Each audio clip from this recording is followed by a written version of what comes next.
jumelage, c'est avant tout les échanges culturels et ce n'est pas les groupes folkloriques ou musicaux qui diront le contraire. Mais trop souvent, le jumelage s'arrête là et les organisateurs ont du mal à dépasser le simple aspect culturel et les visites officielles attenantes pour établir des relations économiques, commerciales ou même touristiques entre les différentes villes.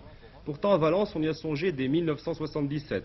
À cette date, en effet, les organisateurs du jumelage ont décidé de faire rencontrer des gens qui avaient les mêmes centres d'intérêt. D'où l'idée, par exemple, d'organiser un marché pour faire connaître les spécialités locales ou la mise en place d'échanges économiques.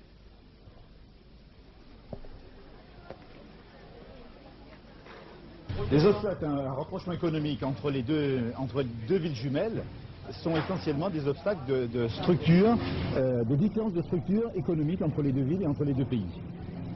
Il n'y a aucun rapport a priori entre les industries de Bibrard et les industries de Valence. Il n'y a pas de correspondance, et loin de là, les circuits commerciaux industriels sont entièrement différents. Pourquoi avez-vous choisi de jumeler Valence et Bibrard au départ? En fait, ça s'est fait un petit peu, disons, par volonté de trouver une ville jumelle. Et puis, il y a une sorte de sympathie, de contact personnel entre les élus de l'époque qui a abouti effectivement à une rencontre. Mais c'est vrai qu'au niveau économique, il n'y a pas eu dès le départ une sorte de volonté de faire coïncider les deux villes. Les efforts des industriels allemands sont méritoires, mais dans un premier temps, il est difficile d'aller plus vite dans les échanges.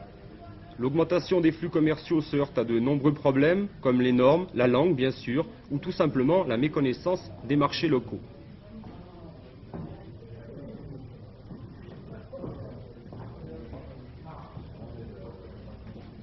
L'industrie qui fait des produits pour le consommateur, pour ceux, c'est toujours intéressant d'élargir leur marché et de vendre leurs marchandises à l'étranger.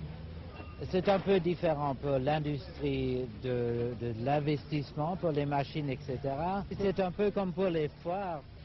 Là aussi, vous n'allez pas généralement pour vendre votre marchandise directement, mais c'est pour prendre des contacts, pour connaître les possibilités économiques et pour échanger des idées.